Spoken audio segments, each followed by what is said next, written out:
Assalamualaikum warahmatullahi wabarakatuh. Kepada yang terhormat Bu Ika Sukmawati, MPD, selaku dosen pembimbing mata kuliah Biologi Molekuler. Kami dari kelompok 5 akan menjelaskan tentang analisis studi kasus kami, yaitu yang berjudul Peran Pembelajaran Biologi Sel dan Molekuler dalam Pengelolaan dan Konservasi Keanekaragaman Hayati di Indonesia. Baik, kelompok kami terdiri dari yang pertama Faridatun Nasiha, kedua Makfani Azhara Baihaqi, yang ketiga Nina Kristina, yang keempat Yanuar Lisna Diawati. Pembahasan dari jurnal yang kita analisis adalah yang pertama adalah bibliografi, yang kedua urgensi atau permasalahan yang dikembangkan, yang ketiga urgensi atau alasan utama yang mendasari penelitian, yang keempat metode penelitian, yang kelima teknik-teknik biologi molekuler yang digunakan, yang keenam ringkasan, dan yang terakhir 7 yaitu kesimpulan. Baik, yang pertama itu ada bibliografi. Bibliografi jurnal kami adalah Tamu RM 2018 Juni, yaitu peran pembelajaran biologi sel dan molekuler dalam pengelolaan dan konservasi keanekaragaman hayati Indonesia IN Proceeding Seminar Nasional Pendidikan Biologi Volume 1 Nomor 1 pp 878 sampai 885. Yang kedua adalah urgensi atau permasalahan yang dikembangkan pada artikel. Urgensi atau permasalahan yang dikembangkan itu bahwa yang memiliki keanekaragaman hayati atau negara megabiodiversitas. Jadi keanekaragaman di hayati di Indonesia itu termasuk tinggi ya.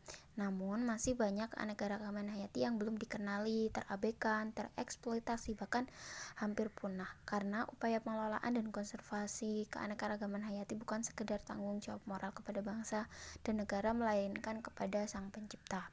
Kemudian, masalah pengelolaan dan konservasi keanekaragaman hayati bukan hanya terkait dengan ekologi, tetapi seluruh cabang ilmu biologi termasuk biologi sel dan molekuler, bahkan terintegrasi dengan disiplin ilmu lainnya dalam biologi konservasi. Baik, selanjutnya yaitu urgensi atau alasan utama yang mendasari penelitian ini, di mana alasan utama pada kajian artikel yang kami kaji ini adalah Indonesia memiliki keanekaragaman hayati yang melimpah, sehingga perlu dikelola dengan rasa tanggung jawab untuk memelihara hidup seluruh rakyat dan menjadi modal dalam pembangunan bangsa, dalam menjalankan mandat budaya dari Tuhan. Dengan kata lain, perlunya pengelolaan dan konservasi yang melimpahnya keanekaragaman hayati tersebut. Pengelolaan dan konservasi dapat dilakukan melalui biologi, di mana biologi ini adalah sebagai ilmu yang mempelajari tentang makhluk hidup dan interaksi dengan lingkungannya dalam cangkupan yang luas. Keanekaragaman hayati sendiri bukan hanya terkait dengan ekologi saja, namun seluruh cabang ilmu biologi termasuk biologi sel dan molekuler. Biologi sel dan molekuler beserta bidang ilmu lainnya turut berperan untuk memberikan pendekatan dan ide-ide yang baru terhadap pengelolaan dan konservasi keanekaragaman hayati dalam kesatuan yang disebut dengan biologi konservasi. Kemudian, ilmu tersebut dituangkan ke dalam pembelajaran biologi sel dan molekuler di berbagai tingkat pendidikan. Secara lebih spesifik, pembelajaran biologi sel dan molekuler yang diberikan pada berbagai tingkat pendidikan memiliki peran dalam pengelolaan dan konservasi keanekaragaman hayati sebagai berikut. Yang pertama, pembelajaran biologi sel dan molekuler memberikan pemahaman dasar untuk memahami karakteristik utama seluruh organisme sumber daya hayati Indonesia pada level seluler. Lalu yang kedua, pembelajaran biologi sel dan molekuler sangat diperlukan untuk mempelajari struktur dan fungsi sumber daya hayati Indonesia, khususnya organisme uniseluler dan mikroskopis seperti bakteri, alga, invertebrata, dan sebagainya. Lalu yang ketiga, pembelajaran biologi sel dan molekuler sangat berperan dalam mempelajari dan menggali informasi terkait keragaman hayati tingkat genetik. Dalam setiap spesies, masih terdapat banyak sekali keragaman genetik atau varietas yang biasanya dihasilkan dari persilangan maupun polipoidisasi, misalnya pada spesies pepaya. Untuk poin selanjutnya yaitu metode penelitian yang digunakan oleh peneliti. Di sini, peneliti dalam mendeskripsikan peran pembelajaran biologi sel dan molekuler dalam pengelolaan dan konservasi keanekaragaman hayati di Indonesia, yaitu melalui metode studi literatur. di mana metode ini digunakan untuk menemukan, menghubungkan, menguraikan, menganalisis berbagai teori, gagasan, dan hasil penelitian yang relevan untuk mencapai tujuan yang ditetapkan. Poin selanjutnya ada teknik-teknik biologi molekuler yang digunakan oleh peneliti. Di sini, pembelajaran biologi sel dan molekuler menunjang pengembangan dan konservasi keanekaragaman hayati Indonesia melalui teknik-teknik maupun teknologi yang mutakhir. Banyak teknik maupun teknologi dalam biologi sel dan molekuler yang dapat diaplikasikan untuk mengembangkan dan mengkonservasi keanekaragaman hayati di Indonesia. Beberapa di antaranya, 1. Teknik karyotipe. Teknik ini digunakan untuk mengetahui jumlah dan struktur kromosom dari sel suatu organisme.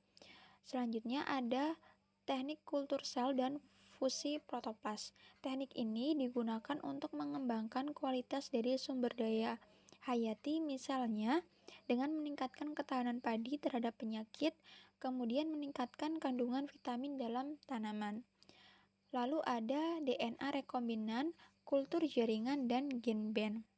Nah, itu adalah teknik yang sangat aplikatif dan cocok untuk konservasi ex situ.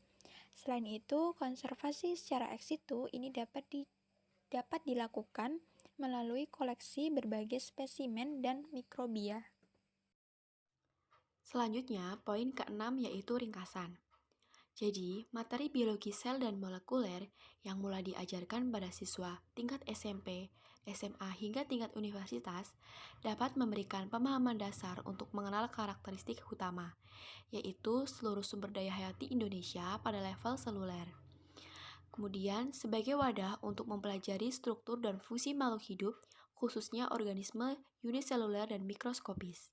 Kemudian, berperan dalam menggali informasi terkait keragaman genetik, serta menunjang pengembangan dan konservasi keanekaragaman hayati di Indonesia melalui teknik-teknik maupun teknologi yang mutakhir seperti DNA rekombinan, fusi protoplas, koleksi mikrob, kultur sel, dan sebagainya. Selanjutnya, poin ke-7 atau poin yang terakhir, yaitu kesimpulan. Untuk kesimpulan sendiri, terdapat 3 poin.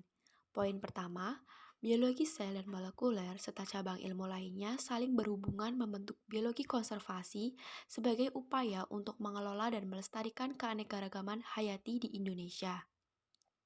Poin kedua, dalam pembelajaran biologi, masalah pengelolaan dan konservasi keanekaragaman hayati tidak hanya terkait dengan ekologi, tetapi semua cabang biologi, termasuk biologi sel dan molekuler, bahkan terintegrasi dengan disiplin ilmu lain dalam konservasi.